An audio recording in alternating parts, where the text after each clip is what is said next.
बिस्मिल्लाहिर्रहमानिर्रहीम। अस्सलाम वालेकुम। मैं हूं बिशारत राजा शहर इक़दार से एक और व्लॉग के साथ आपकी खिदमत में हाज़िर। नाज़रीन, आज 26 जनवरी है और आज सुप्रीम कोर्ट ऑफ पाकिस्तान और इस्लामाबाद हाई कोर्ट में बहुत अहम केसेस की समाअत हुई, बहुत अहम मुकदमात की समाअत हुई। इन मुकदमात का जो जुड़त है वो इमरान खान साहब के साथ लगी हुई है। इन मुकदमात की जुड़त पाकिस्तान के मुस्तकबिल के साथ लगी हुई है। इन मुकदमात की आप ये कह सकते हैं कि जुड़त पाकिस्तान के तारीख का दायरा मोड़ने के साथ लगी हुई है। इस्लामाबाद हाई कोर्ट में एक मुकदमा था जो इद्दत वाला मामला था, इद्दत वाला केस था। उसमें वो इद्दत वाला बदला में ज़माना नजर आ रही है ना, बिल्डिंग नजर आ रही है। उसमें पाकिस्तान तहरीक इंसाफ को मिली कामयाबी, इमरान खान साहब को मिली कामयाबी। क्या हुआ इस पर बात करेंगे। फिर जो तोइने अदालत का मुकदमा था जिसमें एक चलते केस में जो बेंचेस की इख्तियारात की तकसीम के हवाले से केस था, जस्टिस मंसूर शाह का के बेंच में, 2 रुकनी बेंच में, जैसे लाइव जा रहे हैं, मैं फिर निकल जाऊंगा भी ये केस बेंचेस में इख्तियारात की तकसीम के हवाले से था, ये आईनी की तशरीह करने के हवाले से था। ये कैसे हो सकता था? मोहसिन 2.0 की पोस्ट मैच एपिसोड में मोहसिन इजाज और मोहसिन अली आपको वेलकम करते हैं। पाकिस्तान वर्सेस वेस्ट इंडीज दूसरा टेस्ट मैच, स्पिन का एक जाल पाकिस्तान ने तैयार किया था, लेकिन उस जाल में पाकिस्तान जो है वो खुद ही गिर गया। मोहसिन भाई, ये स्पिन टू विन फार्मूला तो सिर्फ 3 मैचेस तक ही चला, ज्यादा लंबा चल नहीं पाया। क्या कहेंगे आकिब जावेद साहब, अब क्या सोच रहे होंगे? और अगर वेस्ट इंडीज जैसी टीम आपको आपके स्पिन फार्मूले पर स्पिन करके चली जाती है और उसने आपको राइट स्पिन किया, लेफ्ट स्पिन किया, अप स्पिन किया, डाउन स्पिन किया और भी पटका लगा के what are your thoughts Mohsin भाई? बिल्कुल जो है वो थकी हुई परफॉर्मेंस, बुरे तरीके से पाकिस्तानी बैटिंग एक दफा फिर स्पिन के आगे एक्सपोज हुई, इसमें पेश हुए। I am short of words, क्या हुआ है? बराह रास्त कार्रवाई की इस्तदा की गई, बराह रास्त नशरियात की कार्रवाई की इस्तदा की गई और इसको काला दम करार देने के हवाले से भी इस्तदा की गई। इस केस की समाअत के दौरान मखसूस नशिस्तों का भी जिक्र हुआ। इस केस की समाअत के दौरान ऐवान के नामुकम्मल, जो ऐवान नामुकम्मल था, 26वीं आईनी तरमीम पास हुई, उसका भी जिक्र हुआ। जस्टिस आशा मलिक ने बहुत अहम आईनी और कानूनी सवालात उठाए। इस पर क्या होने जा रहा है, क्या फुल कोर्ट बनेगा, इस पर बात करूँगा। लेकिन सबसे पहले आपको बताएं कि इस्लामाबाद हाई कोर्ट में बदनाम ज़माना इद्दत केस आज जिसकी समाअत होनी थी, खावर मानिका ने बरीयत के फैसले के खिलाफ चैलेंज किया हुआ। वो केस एडिशनल जज जस्टिस आज़म खान की अदालत में लगा। उन्होंने केस की समाअत की तो इमरान खान और बुशरा बेगम के वकील शुएब शाहीन नियाज़ुल्लाह नियाज़ी ने इतराज़ात उठाए। उन्होंने अदालत को बताया कि चूँकि आप ये केस पहले सुन चुके हैं, ये कैसे हो सकता है कि ये केस एक जज जो पहले लोअर कोर्ट में सुन चुका हो फिर वो हाई कोर्ट में भी उसके सुने। अल्लाह न करे आप सुप्रीम कोर्ट ऑफ पाकिस्तान में चले जाएं तो वहाँ भी ये केस आप इसकी समाअत को, इस केस को सुने वहाँ पर। नाज़रीन, मैंने गुज़श्ता व्लॉग में आपको बताया था कि जस्टिस आज़म खान ने इस केस को, ये जब एडिशनल सेशन जज थे उस वक्त इन्होंने इस केस को सुना था। इस केस के दायरा अख्तियार, जिसे मेंटेनेबिलिटी कहते हैं, उसको काला दम करार दिया था। चूँकि ये इस्लामाबाद की हदूद में जब ये केस दायर हुआ था तो जज नसर मिनुल्लाह एडिशनल सेशन जज थे, उनके पास ये केस लगा। उन्होंने इसके दायरा अख्तियार की दरख्वास्त पर खारिज कर दिया कि इस्लामाबाद की हदूद में उसका दायरा अख्तियार बनता ही नहीं है। चूँकि ये निकाह लाहौर हुआ था, उसका दायरा अख्तियार लाहौर बनता है। फिर एडिशनल सेशन जज आज़म खान को लाया गया तो उन्होंने इसकी मेंटेनेबिलिटी बहाल करके इस केस को अता रब्बानी के पास भेज दिया, जो उस वक्त सेशन जज थे। माफ़ी चाहता हूँ। अज़ां बाद ये हुआ कि एडिशनल सेशन जज अता रब्बानी को हटाया गया उस केस से। उन्होंने बड़ा सफ़र किया, उनके घर के बाहर पटाखे भी छोड़े गए, क्रैकर छोड़े गए, बहुत सारी चीज़ें छोड़ी गई। अता रब्बानी वो जज हैं, वो नेक नाम जज है जिन्होंने नूर मुकद्दम केस का फैसला दिया था शवाहिद की बुनियाद पर। फिर वहाँ से उन्हें हटाकर कुदरतुल्लाह चौधरी को लाया गया था। कुदरतुल्लाह चौधरी ने खान साहब को सज़ा सुना दी थी, बुशरा बेगम और खान साहब को। फिर उस सज़ा की बरीयत के ख़िलाफ़, उस सज़ा के ख़िलाफ़ बरीयत की दरख्वास्त दायर की हुई थी जज शाहरुख अर्जमंद के पास। जज शाहरुख अर्जमंद ने वो केस सुना, उन पर अदम एतमाद का इज़हार किया था खावर मानिका ने। उन्होंने बड़े दावे किए थे कि मैं फैसला सुनाऊंगा जी, मैं बरसूरत फैसला सुनाऊंगा, मैं छोड़ूंगा नहीं, मैं हटूंगा नहीं। भाई हसन अहमद साहब कहते हैं कि Pakistan batting flopped but captain is out of depth, time to bring in someone who is intelligent, not someone who speaks English, के criteria should not be English. कोई ऐसा कप्तान होना चाहिए कि जो जिसमें डेप्थ हो, जो बेहतर फैसले कर सके। ये नहीं उन्होंने कप्तान की तब्दीली का उन्होंने खान साहब को बरीयत दी थी। वो बरीयत के फैसले के खिलाफ खावर मानिका ने इस्लामाबाद हाई कोर्ट में चैलेंज किया था, जो जस्टिस आजम खान की अदालत में जस्टिस आमर फारूक ने लगाया। ये बड़ी दिलचस्प बात है कि इतना अहम केस, इम्पॉर्टेंट केस, क्या इस्लामाबाद हाई कोर्ट में दीगर जो 8 जजेस हैं, क्या वो इतने काबिल जज नहीं है कि जिनके सामने ये केस लगाया जाए? इमरान खान साहब के सही बात, हर वो केस जो इस्लामाबाद हाई कोर्ट में जाता है, अब वो एडिशनल जजेस के सामने लगाए जाते हैं। होता तो यही है जो प्रैक्टिस होती रही पाकिस्तान के अंदर। पाकिस्तान की अदलिया की तारीख में नए अपॉइंट होने वाले जजेस आम केसेस सुनते थे ताकि उन्हें कुछ कानून की आगाही हो, और अहम केसेस जो इम्पोर्टेंट केसेस होते थे वो पहले से तैनात शुदा सीनियर जजेस के। उन्हें दोपल साहब कह रहे हैं बबूमा ने किस खुशी में आज जैकेट चेंज की जी, वैसे की जीत की खुशी में तैनात होने वाले समीर भाई कहते हैं कि आज मैंने लिपस्टिक का मैच के सामने लगा दिया गया। एक सेकंड, थोड़ा सा असल में मैं खड़ा हूं बहुत ज्यादा दूर, ये जो स्क्रीन से मुझे थोड़ा सा प्रॉब्लम होता है तो मैं यहां से ये लगा दिया गया।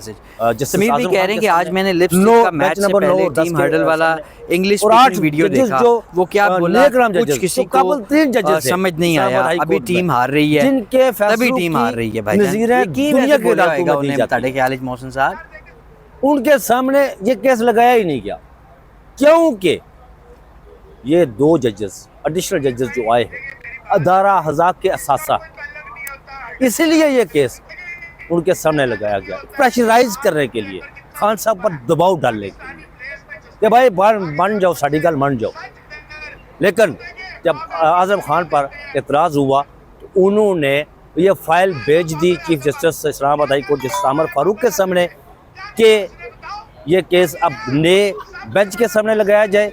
चूँकि मैं ये केस सुन चुका हूँ और मैं ये केस अब नहीं सुनूंगा। ये अच्छा फ़ैसला है, साहिब फैसला है जज साहब की तरफ से, इसकी तारीफ़ करनी चाहिए, तौसीफ़ करना चाहिए। बल्कि यहाँ तो ये भी होता रहा कि एक ऑब्जर्वेशन दी गई थी जस्टिस गुलजार की तरफ से, जो साबिक़ चीफ जस्टिस थे, काजी फ़ाइज़ ईसा के ख़िलाफ़, कि वो मुस्तकबिल में इमरान खान और पाकिस्तान तहरीक इंसाफ का कोई केस न सुने, क्योंकि वो फरीक रह चुके हैं माजी में। जब सदारती रेफरेंस दायर हुआ था साबिक़ चीफ जस्टिस काजी फ़ाइज़ ईसा के ख़िलाफ़, उसकी वो फरीक थे इमरान खान साहब और फेडरेशन ऑफ पाकिस्तान, उस वक़्त इमरान खान साहब वज़ीर-ए-आज़म थे और काजी फ़ाइज़ ईसा, लेकिन उन पर एतराज़ात होते रहे, लेकिन वो अलहदा नहीं हुए। जो जज की सवाबदीद होती है वो अलहदा हो या ना हो, लेकिन जो जिस जज पर एतराज़ पाकिस्तान की अदालती तारीख में नज़ीरें मिलती है कि जिस जज पर एतराज़ होता है वो खुद को उस बेंच से अलहदा कर देता है, जिस तरह आज जस्टिस आज़म खान ने किया। लेकिन यहाँ पर काजी फ़ाइज़ ईसा ने कसम उठा रखी थी कि मैं खुद को पाकिस्तान तहरीक इंसाफ और इमरान खान साहब के जितने भी केसेस मेरे सामने आएंगे, मैं ख़ुद को उनसे अलहदा नहीं करूँगा, क्योंकि जस्टिस काजी फ़ाइज़ ईसा जो है वो इमरान दुश्मनी, मुस्लिम लीग नून और पीपल्स पार्टी के कारकुन के तौर पर और इस्टेब्लिशमेंट के एक नुमाइंदे के तौर पर सुप्रीम कोर्ट ऑफ पाकिस्तान में मुनसिफ आला बने थे। वो उन्होंने जितने भी फैसले दिए वो आइन और कानून के मुताबिक नहीं दिए, उन्होंने इमरान दुश्मनी पर फैसले दिए। कोई भी फैसला उठाकर उन्हें देख ले। बहरहाल तौहीन अदालत की कार्रवाई का जो मामला था उसमें जस्टिस मंसूर शाह ने फुल कोर्ट का मामला बनाकर जो justice Yahya Afridi, chief justice Yahya Afridi की तरफ से 6 रुकनी बेंच जो बनाया गया था उसको नाकआउट कर दिया, उस बेंच से हवा निकाल दी। उर्फ आम जिसे कहते हैं, उसमें से वो गैर मौसूल हो गया बेंच, क्योंकि मामला फुल कोर्ट की तरफ चला गया। वो बेंच ही गैर मौसूल हो गया। चीफ जस्टिस यहिया अफरीदी ने जो एक स्मार्ट मूव खेली थी, जस्टिस मंसूर शाह ने एक आला किस्म के स्मार्ट मूव खेलकर अमली तौर पर चीफ जस्टिस यहिया अफरीदी को नॉकआउट कर दिया और मामला भेज दिया फुल कोर्ट की तरफ। अब 6 रुकनी बेंच जो है वो 1 बजे उसकी समाअत होगी, लेकिन उसके पास वो क्या सुनेगा केस, क्योंकि जो उसकी समाअत होगी वो अमली तौर पर रजिस्ट्रार का तौहीन अदालत वाला जो नोटिस जारी हुआ था वो उन्होंने वापस ले लिया। अब तो वो गैर मौसूल हो गया, वो कोई समाअत भी नहीं कर सकेगा क्योंकि मामला फुल कोर्ट की तरफ चला गया। 26वीं आईनी तरमीम की कोई 2 दर्जन से ज़ायद दरख्वास्तों पर आज समाअत हुई है। इज़्ज़त महाब अक़वाम आलम के सबसे बड़े ज्यूरिस्ट इज़्ज़त महाब जस्टिस दस्तखती जज जस्टिस अमीनुद्दीन उस बेंच की सरबराही कर रहे थे। 8 रुकनी बेंच था। फ़रीक़ैन के वकला की तरफ से इसमें फुल कोर्ट बराह रास्त नशरियात की इस्तदा की गई कि इस पर फुल कोर्ट बनाया जाए, क्योंकि फुल कोर्ट का जो फैसला होगा उस पर कोई सवाल नहीं उठाएगा।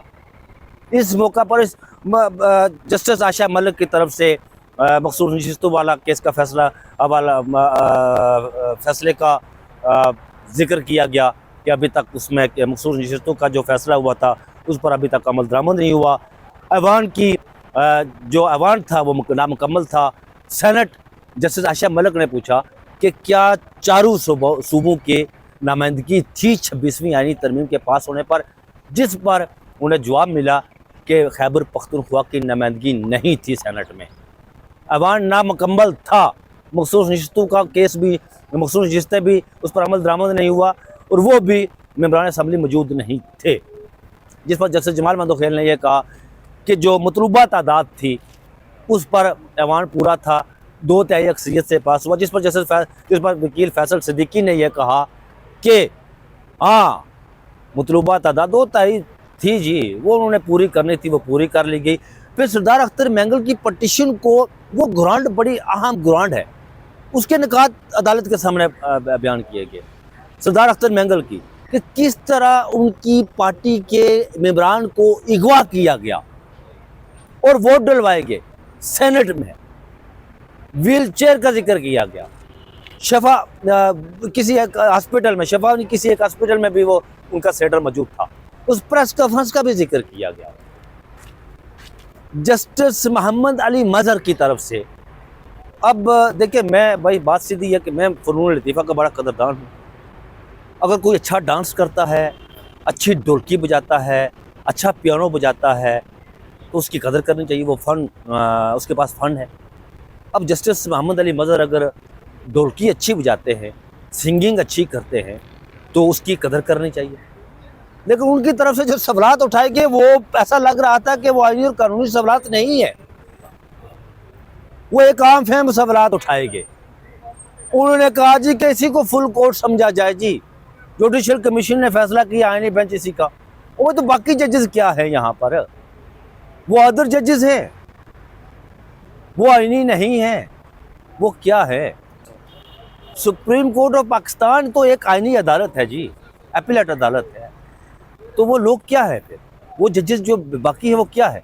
फुल कोर्ट से मुराद कोई 8 रुकनी आईनी बेंच फुल कोर्ट तो नहीं है ना। यहाँ पर 16 जजेस हैं, रेगुलर जो जजेस है, अडाक को छोड़कर। अडाक जजेस वो उनकी मुराद भी, उनका स्टेटस भी रेगुलर वाला नहीं है, लेकिन मुराद तो वो उनके बराबर लेते हैं, वो किसी फुल कोर्ट का हिस्सा तो नहीं बन सकते। तो ये आईनी 8 रुकनी बेंच आईनी कैसे हो गया। बड़े सॉलिड किस्म के सवालात उठाए गए। फ़रीक़ैन के अज़हर भंडारी साहब ने, फैसल सिद्दीकी साहब ने, ख्वाजा अहमद हसन साहब ने, अहमद खान साहब ने, सलाहुद्दीन साहब ने बहुत अहम सवालात उठाए और अदालत ने नोटिस जारी कर दिए जी, फुल कोर्ट के हवाले से नोटिस जारी करके और बराह रास्त नशरियात के हवाले से भी नोटिस जारी करके 3 हफ्तों के लिए समाअत मुलतवी कर। लेकिन नाज़रीन आपको बताऊं, ये मामला फुल कोर्ट की, तो मैंने पहले भी बताया था तौहीन अदालत की कार्रवाई के केस में कि फुल कोर्ट बनेगी और ये मामला भी फुल कोर्ट की तरफ जाएगा।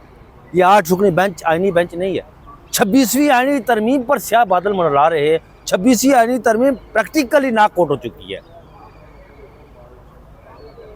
जिस तरह वो मंजूर हुई, जिस तरह वो उस पर एक रातों रात बैठकर आईनी बेंच बनाया गया, जस्टिस आयशा मलिक की तरफ से हम सवालात उठाएंगे, जस्टिस जमाल मंदोखेल की तरफ से भी हम सवालात उठाएंगे। बहरहाल उसकी समाअत 3 हफ्ते के लिए मुलतवी कर दी गई है, नोटिस जारी करके। तो नाज़रीन, ये थी आज की अब तक की सूरत हाल जो आज सुप्रीम कोर्ट ऑफ पाकिस्तान और हाई कोर्ट में जो हुआ वो मैंने आपके सामने रखी और उस पर अपना एनालिसिस भी दिया और ये भी बताया कि आने वाले दिनों में क्या होगा, आगे क्या होगा। ये जो जस्टिस मंसूर शाह ने जो फुल कोर्ट वाला मामला फाइल भेजी ना, ये बनने से प्रैक्टिकली 26वीं आईनी तरमीम भी नाकआउट होगी, उसका वजूद भी ख़तरे में है, वो बाकी नहीं रहेगी। तो नाज़रीन, ये चैनल आपका अपना चैनल है, इस चैनल को सब्सक्राइब ज़रूर कीजिएगा, टेली का बटन भी दबाइएगा। मैं आपके लिए हमेशा दुआगो रहता हूँ। अल्लाह ताला आप सबको आबाद रखे, शाद रखे, मुझे अपनी दुआ में याद रखिएगा। मुझे दीजिए इजाज़त, अपना बहुत सा ख्याल रखिएगा। अल्लाह हाफिज़।